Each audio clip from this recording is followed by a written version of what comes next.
Farmview with Kieran O'Connor on WLR. Brought to you by GlanbiaConnect.com. Hello and welcome to Farmview. Well, as usual, it's Kieran O'Connor here with your weekly farming programme, and once again, a very busy show for you. This week, on this week's programme, I'll talk to Macra Farmers National President about their Young Farmer of the Year Awards for 2020. I'll also have an update on Glanbia's very successful 2020 Beef Club, and we'll hear about the outcome of the ICSAs' first meeting with new Minister for Agriculture Dara Calleary from their National President Fenor beef farmer Edmund Phelan. And plus, as always, we'll have our farming calendar. Farmview with Kieran O'Connor on WLR. With GlanbiaConnect.com, Ireland's biggest online farming shop and more. Well, joining us on the line is Fenor beef farmer and, of course, National President of the ICSA, the Irish Cattle and Sheep Farmers Association, Edmund Phelan. Edmund, welcome back to our programme. How are you? Not too bad at all. Edmund, you recently met our new Minister for Agriculture, Dara Calleary, in Dublin. First of all, how did the meeting go, and what was your key points, and what was the outcome of that meeting? Yeah, the meeting was on the 24th of July. We met both Dara Calleary and Pippa Hackett, the junior minister. We thought it was a successful meeting, Joe. It really was more a meet and greet, and we said to lay out our stall what we expected to happen over the next couple of years, you know. So, I mean, there would be nothing promised as such. But we say top of our agenda, the regulator, we say task force is supposed to point to the beef industry. Some people think that this is a new thing, but we actually were the first to look for this back in 2014, if memory serves me correctly. We asked Simon Coveney about it, and he said no, wasn't needed, it was a bad idea, couldn't have it.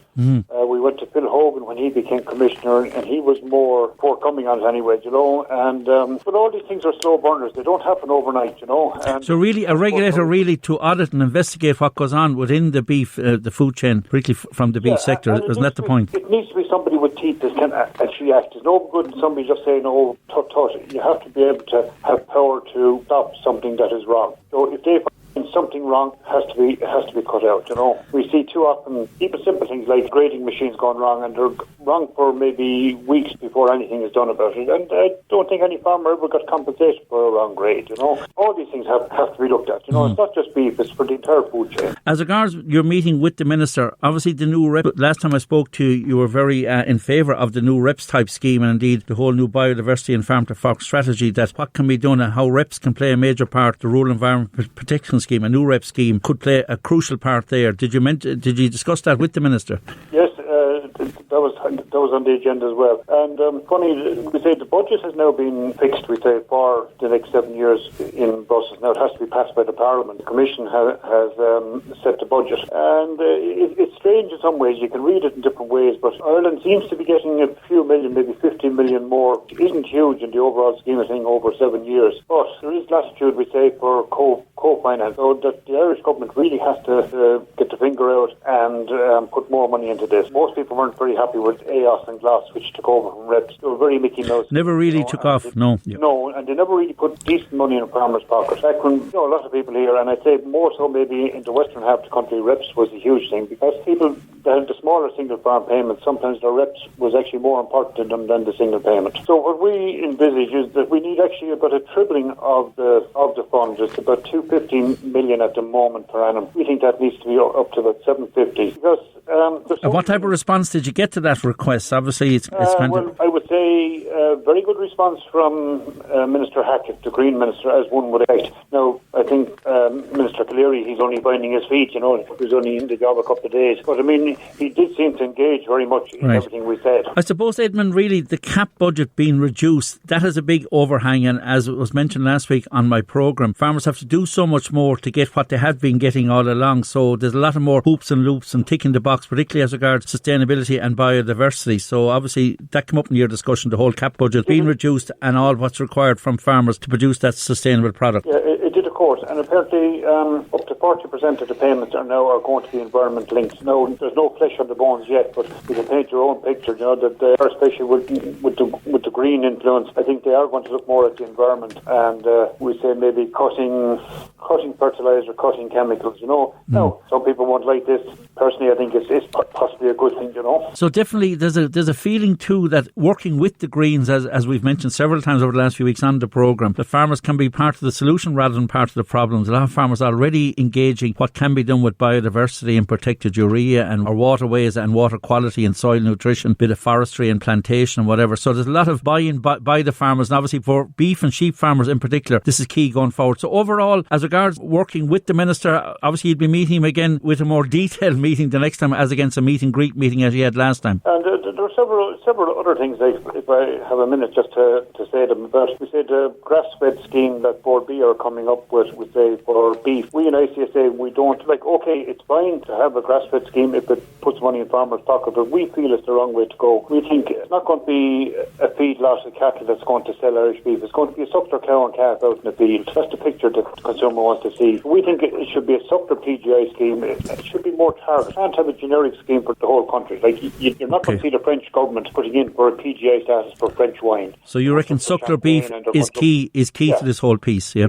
I think it is key, and I think maybe we need several different maybe PGIs. Like if I could just use lamb for instance, maybe you could say you'd have Cumra Mountain lamb and you could have Ackle lamb, different ones, and it creates a bit of competition if people would prefer one or the other. I feel, if it's just a generic scheme, public aren't going to buy it. Well, definitely, Edmund, look, a lot of food for thought literally there, and I'm glad that the meeting went well, the introductory meeting with the ICSA, the Irish Cattle and Sheep Farm Association, with our new Minister, Minister Calleary, and indeed I'm sure we'll be talking to him a lot in the near future, and best of luck to all the involved, and let's hope with the new government that they'll be more open-minded to the various farming organisations' requests. Edmund Phelan, thanks for taking our call. Thanks, Kieran. Well, last year Glanbia Ireland set up the 2020 Beef Club, and to tell us all about it, we're joined by Head of Beef at Glanbia Ireland, and that's Martin Ryan. Martin, welcome back to our programme. Thank you very much, Kieran. Martin, last year Glanbia Ireland set up 2020 Beef. You might tell our listeners, first of all, the vision or the reason for setting it up, and secondly, how well has it gone in the first 12 months? I suppose, Kieran, the ultimate reason for setting it up was to try and provide a sustainable outlet for dairy calves beef production, so that dairy farmers that are rearing calves can actually make sure, first of all, they can sell them at the end of the day, that they have a guaranteed outlet and that they have a premium price. That was the fundamental reason for doing that. So there are indeed a number of elements to it. So our kind of target for the first year was considered a pilot project, was to have actually 6,000 calves. We well exceeded that number in the first intake, and to be fair, I think it has gone spectacularly well in that regard. But then again, I suppose economics is the driver of everything, and there's a clear premium there, for the seller at the end of the day. I suppose that even right up to now, Kieran, what's interesting is that maybe about half the people that are joining are actually dairy farmers rearing their own calves, and the other half are categorically guys who are buying in calves from Glanbia Ireland dairy herds and rearing them straight through to beef. When you mentioned the dairy farmers there involved in this whole programme, a very good efficient dairy farm, was it a big step from to get the beef element right, or is there a lot of similarity? Obviously a lot of similarities, but was it a different kind of psychic for guys to be able to switch over to rearing beef and getting cattle slaughtered at the 24-month, or did they take it literally in their stride? Absolutely in their stride. I think by and large there are people who probably maybe had fragmented holdings that were already keeping beef cattle, but the very same principles apply as they do to the in-calf heifer rearing programs we ran in the past. Really all about the efficiency of those programs, and that is they apply the same principles. She really drives the performance and keeps them on track. Right. So that's been the background there with the dairy farmers. So I'd be very happy that they have no problem at all in working with that. As regards the vision earlier when you launched last year, guaranteed market price for beef, obviously getting involved with KeyPack, how has that worked, number one, and then delivering a sustainable price, and indeed the guy who was in the club vis-a-vis the guy who wasn't in the club as regards price, so which is a key area for any farmer, particularly a beef farmer? I suppose first of all to very briefly explain the benefit of the partnership. As you know, Glanbia aren't involved in processing beef, so we don't actually have access to the retail market and to the end consumer, so it's one of those scenarios where we needed a partner. If there's obviously on the dairy side is slightly different, where we're doing all the processing ourselves and whatever and dealing with the end customer. So in this particular case, to access the retail market, we needed a partner. And we needed a partner that had a vision of adding value to the product. So that's worked spectacularly well. And obviously, they have selected a basket of customers that like the process here of what we're doing, where we've absolute traceability and provenance from day one of the animal's life and even back into the breeding, and full visibility of all input, all movements throughout the site. Mm-hmm. And by driving the efficiency factor, one of the very important things for them is actually reducing the methane output of that animal. And that's predominantly driven by the length of time they're around life. So by by having a target slaughter date of 2 years, they are able to pay us a substantial bonus over and above. So without getting into the major detail on the bonus, because it's made up of a number of parts, but it generally ends up that any Angus, Hereford cross, or indeed a Frisian cross, on average, compared to the marketplace, will be somewhere, depending on spec, between 100 and 120 euros above a good deal in the market for that animal normally. Well, that's the bottom line, really. Of course, key part of this, while dairymen are excellent grassland manager, a lot of the beef farmers, the standard wasn't as high as within the dairy. Like, obviously, keeping quality grass in front of stock at all times is really key for success here. How well has the beef farmer developed working closely with Glanbia Ireland as regards the grassland management part? This is an interesting part, actually. Some people that actually joined the scheme were very keen to join for the very simple reason that you could get good access, technical support in that regard. They know, I suppose, fundamentally that the efficiency at the grass end and obviously the cost of production as a result isn't where it might be, and they really appreciate that technical support. Now, that said, I suppose in the last few months maybe we've been challenged because of the COVID restrictions of getting on farm. So we've actually introduced a newsletter to partly compensate for that. But the intention is obviously to get back out supporting guys on farm, making sure that we're doing all the right things to get maximum performance. We're currently doing a monthly newsletter. We will turn that into a webinar piece later on for people to join, but I appreciate, that's not always easy either. But everything is about not just getting the benefit from the bonuses of the 100 to 120, but getting a similar benefit out of efficient production and a further benefit by actually breeding them right in the first place. As regards the actual club itself, how does a guy get involved, or is there still is there opportunity for guys to get involved, any of our listeners listening who might like to get involved in the Glanbia Ireland 2020 Beef Club, the Farming Together for a Sustainable Future? As regards membership and indeed getting involved and getting more information, who should guys talk to, Martin? Well, I suppose that first of all they can email myself, which is markryan@Glanbia or Glanbia.ie. Any business manager on the ground, Ross Brady at Glanbia.ie. Ross manages the programme on a daily basis, or indeed any of their branches will put them in touch with us. We have actually ample opportunity to continue to grow this for the next number of years. Our target this year is 20,000, or we can take up to 50,000 quite easily over the next 12 months, so there's no problem with growing it because demand is there for that kind of beef with absolute provenance and traceability of everything. So we've no doubt at all that we can actually do that. Well, Martin, I'm delighted to hear year one has gone so well for the 2020 Beef Club. As you say, it's a great opportunity for guys out there getting that technical support and really being handheld during this crucial time and producing the cattle for slaughter in less than 24 months. Martin Ryan, Head of Beef at Glanbia Ireland. Martin, thanks for taking the call. Best of luck with Beef 2020, and let's hope we'll have plenty of uptake from farmers down here in Waterford and the South East. Thanks for taking the call, Martin. Thank you. Farmview with Kieran O'Connor on WLR. With GlanbiaConnect.com. Thousands of products in the palm of your hand. And welcome back to part 2 of Farmview. Now, before we hear all about this year's Young Farmer of the Year awards, let's have a look at some items from our farming calendar. Turning to our farmer markets and country markets, great selection of farm fresh artisan food available at country markets right around the city and county, indeed farmer markets as well. Whereas this Saturday and every Saturday morning we've Waterford Farmers Market, John Roberts Square, and also on Saturday morning we've Stradbally Markets now trading outdoors every Saturday morning in Stradbally. On Sunday we've Lismore Farmers Market, Castle Avenue Lismore, running from 10 until 4, and also now on Sundays we've the Ardmore Farmers Market running every Sunday from 11 until 3 just off the beach car park in Ardmore. On Thursday it's Dungarvan Farmers Market, Grattan Square, Dungarvan, every Thursday from 9 until 2, while on Friday mornings we've Dungarvan Country Markets at the Causeway Tennis Club in Abbeyside running from 9 till 1:30, and also on Friday mornings we've Waterford Country Markets in St Olave's Hall in the city running from 9 until 1. On the show jumping front, busy action again across the county with Shanakill House Equestrian Centre's Horse and Pony League continuing every Friday evening from 5 with the Pony Leagues, while Horse Leagues every Wednesday also from 5. While in West Waterford we've the Beachfield Equestrian Centre in Kappa. Their Horse and Pony Leagues also continue every Saturday morning from 10 and also on Thursday evenings from 5. And finally to our marts, of course, on Monday morning we've Dungarvan Mart cattle and calf sales every Monday running from 11, while also on Saturday of course we have the Waterford Ross Mart in New Ross running from 10 o'clock every Saturday morning. And don't forget also that all mart sales are now online at livestocklive.com with bids taken from both ringside and online. Farmview with Kieran O'Connor on WLR. With GlanbiaConnect.com. Ireland's biggest online farming shop and more. Well, the search is on for the 22nd FBD Macra Feirme Young Farmer of the Year. Fantastic competition organised by Macra, sponsored by FBD in association with the IFA and supported by the IFA. Fantastic competition. We've had great Waterford success over the year, but joining us on the line is a very busy man indeed. He's the National President of Macra Feirme, and that's Thomas Duffy. Thomas, welcome to our programme. Thank you very much and thanks for having me. Thomas, the FBD Macra Feirme Young Farmer of the Year, what a competition, and really has grown and grown over the years. The calibre of what's been involved, the standards just getting higher and higher. Absolutely. It's incredible to see so many great examples of farming in the young age group.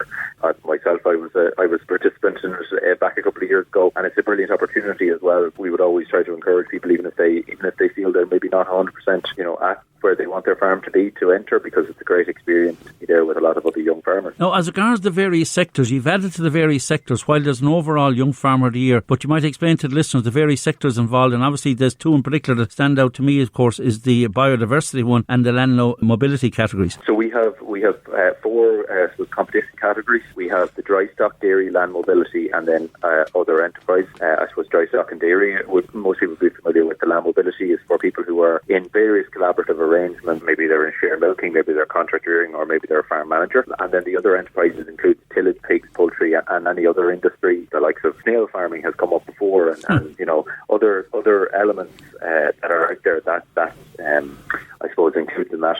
And then we have 4 additional awards. So that's for the emerging young farmer who's under the age of 23 who enters first. They have a separate award for that. We have a most climate change conscious young farmer, and that's for farmers, I suppose, that are making a particular effort to try and reduce the carbon footprint or to do some other form of measures. Last year that was won by a very progressive beef farmer in Kildare. Then we have the National Rural Network sponsored Biodiversity Award that I suppose are putting in a deliberate effort to try and increase biodiversity on their farm, maybe create some habitats, etc. And then we have the Best Farm Manager as a separate award. These awards are separate, is selected from the semi-finalists and are announced along with the category winners at the national finals, along with the overall winner. And of course you mentioned the climate change, biodiversity, and really they've become part and parcel of farming. And I've seen with the very efficient guys down here, particularly last year, the overall winner of the National Quality Award, the Kerrygold NDC, Kieran from Rathgormack in County Waterford. Despite his expansion and his fantastic efficiency, the biodiversity was part and parcel of his enterprise as well. So it can be done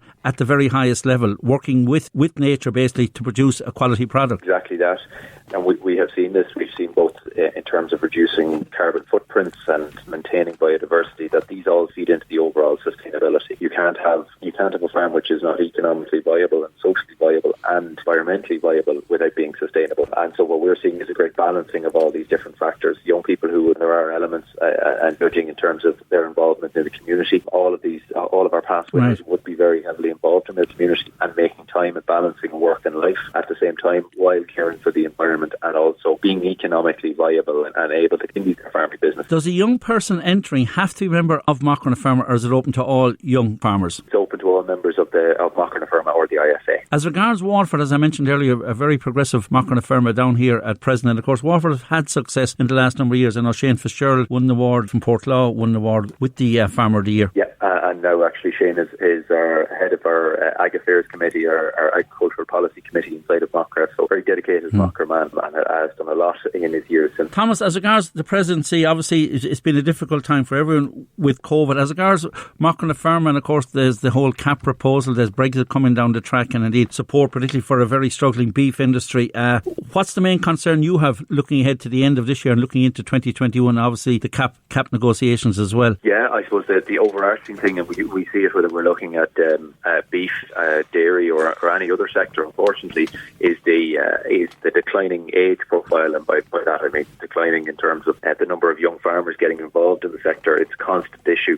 It has to be addressed by both national, so we have our budget submission in at the moment, but also at a CAP level to make sure that we have proper ambition and there is proper expenditure to support young farmers in what is a very difficult sector to get into in a lot of ways. It's very difficult to acquire land or lease land, and so this is affecting it the entire way through. Very hard for any farmer to get started, whether that be a large investment in terms of dairy farming or in terms of acquiring land for the likes of tillage, or indeed the low margins that are available for beef farming and the difficulty in trying to maintain a level of productivity. Land mobility, and obviously partnerships and farmers transferring land to their sons, and that is that still an ongoing problem, or is there a big improvement there? I know a lot of the key suppliers down this area, a lot of them are working partnerships with their parents. Or how is that generally nationally, or is it a concern for Macra Feirme as regards the age profile of the farming community? Yeah, it's still an age profile. I suppose there's two issue for us.